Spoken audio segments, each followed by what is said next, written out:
अथ सप्तश्लोकी मतदानगीता। सञ्जय उवाच निर्वाचनस्य वेलायां मतदानोपयोगितां बोधयन् मतदातारमुवाच मधुसूदनः। श्रीभगवानुवाच यदा यदा हि राष्ट्रेऽस्मिन् निर्वाचनं विधीयते निर्वोढुं निजकर्तव्यं तदा मतं प्रदीयताम् लोकतन्त्रस्य संग्रामे ब्रह्मास्त्रं मतमुच्यते यस्य सन्धानमात्रेण कुशासनं प्रणश्यति नान्यः पन्था मतं त्यक्त्वा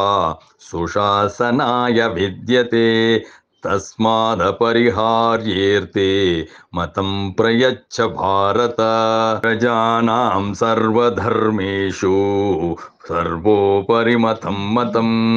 मतदानात् परं श्रेयो जनताया न विद्यते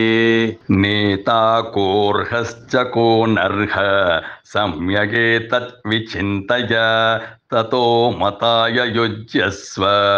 नैवं दोषमवाप्स्यसि याति मतप्रयोगेण लोकतन्त्रं समुन्नीतं